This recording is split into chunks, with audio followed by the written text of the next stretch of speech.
ከሰማይ የሚዘንበው እሳት ምድርን ሲያንቀጠቅጥ፣ ከተሞች በጭስና በእሳት መሃል ሲታመሱ፣ ከእግራችን ስር ከጥልቅ ዓለቶችና ከባድ ኮንክሪቶች በስተጀርባ ሌላ ዓለም አለ። የፀሐይ ብርሃን የማይደርስበት ግን ተስፋ የማይጠፋበት ምስጢራዊ ዓለም። ዛሬ የምንጓዘው ወደ ኢራን ተራራዎች ሆድ ውስጥ ነው። ሚሳኤል የማይበሳቸው፣ ቦምብ የማይደረምሳቸውና ሞትን የሚጋፈጡ የከርሰ ምድር ሆስፒታሎች። እነዚህ የብረትና የድንጋይ ምሽጎች የሰውን ልጅ የመኖር ጥማት እንዴት አቆይተውታል? ይህን ጉዳይ ዛሬ በጥልቀት እንመለከተዋለን። እናንተም ላይክ፣ ሼር እና ሰብስክራይብ በማድረግ አብራችሁን ቆዩ። የኢራን ከርሰ ምድር ሆስፒታሎች ታሪክ ዝም ብሎ የመጣ ሳይሆን በደም በእሳትና በከባድ መከራ ውስጥ ያለፈ የህልውና ትግል ውጤት ነው። የኢራን የከርሰ ምድር ሆስፒታሎች ታሪክ የሚጀምረው በዘመናዊ ላቦራቶሪ ክፍል ውስጥ ሳይሆን በ1980ዎቹ በነበረውና 8 ዓመታት በፈጀው የኢራን ኢራቅ ጦርነት አውድማ ላይ ነው። ያኔ ዓለም የከተሞች ጦርነት የሚል ስያሜ የሰጠችው አስከፊ ጦርነት ነበር። ኢራቅ በሳዳም ሁሴን መሪነት የኢራንን ከተሞች በሚሳኤል ስትደበድብ፣ ሆስፒታሎች ዋነኛ ሰለባ ሆኑ። ዶክተሮች ቀዶ ጥገና እያደረጉ ሳለ ጣሪያው ላይ ቦምብ ይወድቅ ነበር። የቆሰሉ ወታደሮች ከጦር ግንባር መጥተው የሕክምና እርዳታ ሳያገኙ በድብደባ ሕይወታቸው ያልፍ ነበር። ይህ መራራ እውነታ ለኢራን አንድ ትልቅ ትምህርት ሰጣት። በዚህ ወቅት ነበር ፋትሜህ ዘህራ የተሰኘው የመጀመሪያ ግዙፍ ከርሰ ምድር ሆስፒታል በኩዚስታን ግዛት የተገነባው። ይህ ሆስፒታል ዝም ብሎ መመሸጊያ ብቻ አልነበረም። ከ6 ሜትር በላይ ውፍረት ባለው ኮንክሪት የተሸፈነም ራሱን የቻለ ኃይል ማመንጫና የውሃ ጉድጓድ ያለው በሺዎች የሚቆጠሩ ወታደሮችን በአንድ ጊዜ ማከም የሚችል የድንጋይ ምሽግ ነበረም። ጦርነቱ ሲያበቃም ኢራን ቆም ብላ አሰበች። የጠላቶቿ ሚሳኤል አቅም እየጨመረ መምጣቱን ስታውቅ ፓሲቭ ዲፌንስ የሚል አዲስ ስትራቴጂ ነደፈች። ይህ ማለት ወሳኝ የሆኑ ተቋማትን፣ የኑክሌር ማዕከላትን፣ የሚሳኤል ጎተራዎችንና ከሁሉም በላይ ሆስፒታሎችን ተራራ ውስጥ መቅበር ነበረም። ዛሬ የምናያቸው ዘመናዊ የከርሰ ምድር ሆስፒታሎች የዚያ የ40 ዓመት ጄትና ልምድ ውጤቶች ናቸው። ከቀላል ዋሻዎች ተነስተው ዛሬ የሚሳኤል ጥቃትን ወደሚቋቋሙ፣ የሳይበር ጥበቃ ወደ ተደረገላቸውና በከፍተኛ ምህንድስና የተገነቡ የከርሰ ምድር ከተሞች ተቀይረዋል። ታሪክ እንዳስተማራቸው ለኢራን ሰላም ማለት ለጦርነት ከመሬት በታች ዝግጁ መሆን ማለት ነው።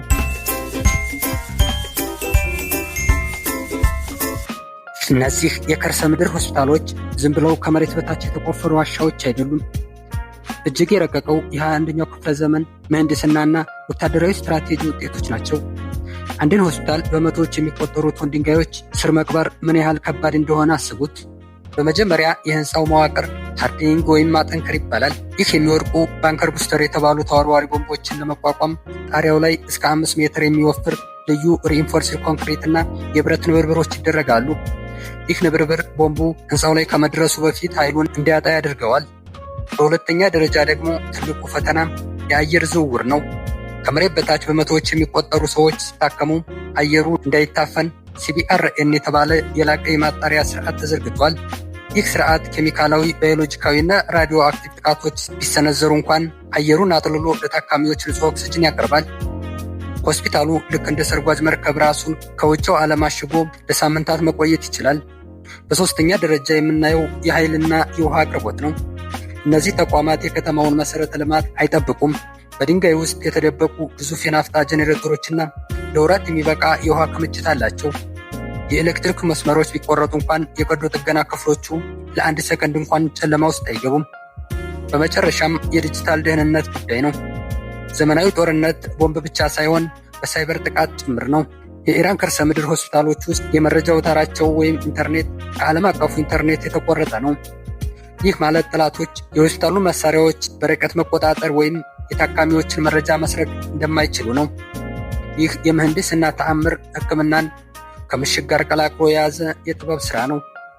ተራራው ለሕክምና ባለሙያዎች ጋሻ፣ ለታካሚዎች ደግሞ የሰላም መጠለያ ሆኗቸዋል።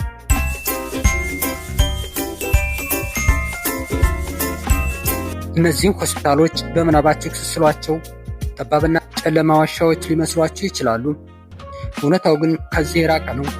ወደ ውስጥ ዘልቀው ሲገቡ የሚገጥማችሁ ትዕይንት በዓለም ላይ ካሉ ዘመናዊ ሕክምና ማዕከላት የማይተናነስ የሳይንስ ቤተ ሙከራ ነው። እነዚህ የከርሰ ምድር ሆስፒታሎች ትልቁ ሚስጥር ሙሉ በሙሉ ራስን መቻል ላይ የተመሰረተ ነው። በመጀመሪያ የቀዶ ጥገና ክፍሎችን እንመልከት። እነዚህ ክፍሎች የተገነቡት ለከባድ የጦርነት ጉዳቶች ተብለው ነው። በአንድ ጊዜ በደርዘን የሚቆጠሩ የቀዶ ጥገናዎችን ለማካሄድ የሚያስችሉ የላቁ የሮቦቲክ ጥገና መሳሪያዎች አሏቸው። እነዚህ መሳሪያዎች የሕክምና ባለሙያዎቹ እጅ ቢንቀጠቀጥ እንኳን ስህተትን የሚያርሙና እጅግ ረቂቅ የሆኑ የውስጥ አካል ጥገናዎችን ለማድረግ የሚያስችሉ ናቸው። በሁለተኛ ደረጃ የምስል ምርመራ ነው። አቅማቸው አስገራሚ ነው። እንደ ኤምአርአይ እና ሲቲ ስካን ያሉ ግዙፍ መሳሪያዎችን ከመሬት በታች እንዲሰሩ ተደርገው ተተክለዋል።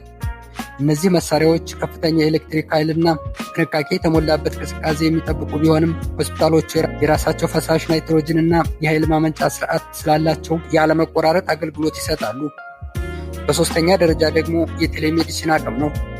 በከርሰ ምድር ሆስፒታሉ ውስጥ ያለው ዶክተር አስቸጋሪ ሁኔታ ቢገጥመው ደህንነቱ በተጠበቀ የሳተላይት መስመር አማካኝነት በቴህራን ወይም በሌላ ትልቅ ከተማ ካሉ ከፍተኛ ፕሮፌሰሮች ጋር በቀጥታ ቪዲዮ መገናኘት ይችላል። ይህ ማለት በተራራው ሆድ ውስጥ ሆኖም የዓለምን የላቀ ሕክምና እውቀት መጠቀም ይችላል ማለት ነው። ሌላውና እጅግ አስገራሚው ነገር የደም ባንክና የመድኃኒት ፋብሪካዎቻቸው ነው። አንድ የኢራን ስልታዊ የከርሰ ምድር ሆስፒታል በውስጣቸው ለአደጋ ጊዜ የሚሆኑ መሰረታዊ መድኃኒቶች ማምረት የሚችሉ ትንንሽ ላቦራቶሪዎች አሏቸው። ደምንም ለረጅም ጊዜ አቆይተው የሚጠቀሙበት የቅዝቃዜ ቴክኖሎጂ የታጠቀ ነው። እነዚህ ተቋማት የሞቱ ሰዎችን ለመቁጠር ሳይሆን የቆሰሉትን ሕይወት አትርፈው ወደ ጦር ግንባር ወይም ወደ ቤተሰቦቻቸው ለመመለስ የታሰቡ የተስፋ ፋብሪካዎች ናቸው። ድንጋዩ ጋሻቸው ሲሆን ቴክኖሎጂ ደግሞ መሳሪያቸው ነው።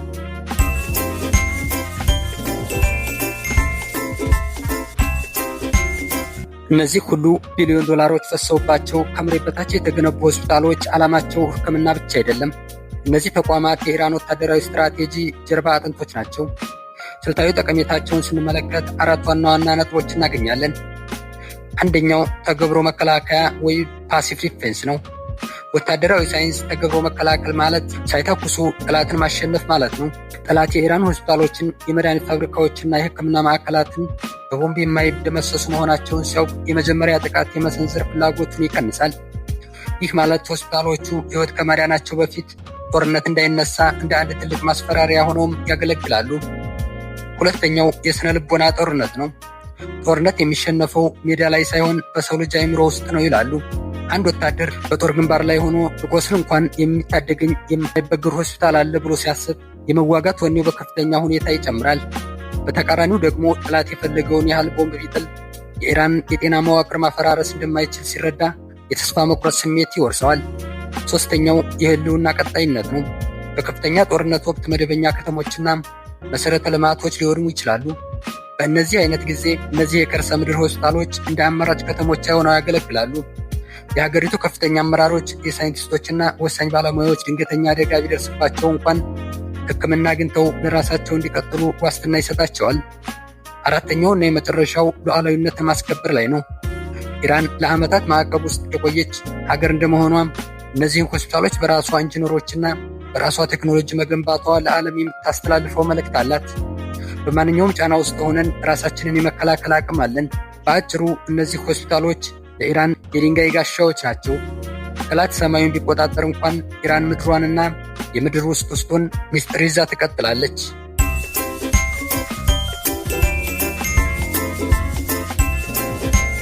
እንግዲህ ዛሬ በኢራን ተራራዎች ሆድ ውስጥ በነበረን ቆይታ ሰፋ ያለ ሌላ ዓለም አይተናል።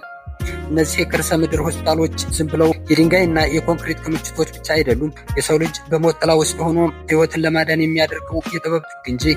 ዓለም በጦርነትና በሰላም ስትወዛወዝ፣ እነዚህ ተቋማት ግን አንድ ትልቅ እውነት ያስታውሱናል። ቴክኖሎጂ ለማጥፊያ ብቻ ሳይሆን ለማጥፊያ መሳሪያዎችን በበለጠ ፍጥነት ለመከላከልና ለመፈወስም እንደሚሮጥ እንጂ። እነዚህ የመሬት በታች ሕይወቶች የገነባችው ለዓመታት ካሳለፈችው መራራ ታሪክ ትምህርት ተነስታ ነው። ዛሬ ላይ ሆነን ስንመለከተው እነዚህ ሆስፒታሎች ከሚሳኤል ድብደባ በላይ ለኢራን ሕዝብና ወታደር የስነ ልቦና ምሽጎች ናቸው። ግን የሰው ልጅ የምህንድስና ጥበብና የጥፋት መሳሪያዎችን ፍጥጫ የት ላይ ያበቃ ይሆን? እነዚህ ተራራዎች የሰው ልጅ ሕይወት እስከ መቼ ሊታደጉ ይችላሉ? ወይስ ሰላም ብቸኛውና አስተማማኝ ምሽጋችን ነው? እነዚህ የከርሰ ምድር ሆስፒታሎች በእውነት የዘመኑን እጅግ ዘመናዊ ቦምቦች ይቋቋሙት ይሆን ለሚለው ጥያቄ መልሳችሁ ምንድን ነው? ሐሳባችሁን በኮሜንት ስር ጻፉልኝ። ለዛሬ ጨርሻለሁ። አብራችሁን ስለቆያችሁ አመሰግናለሁ።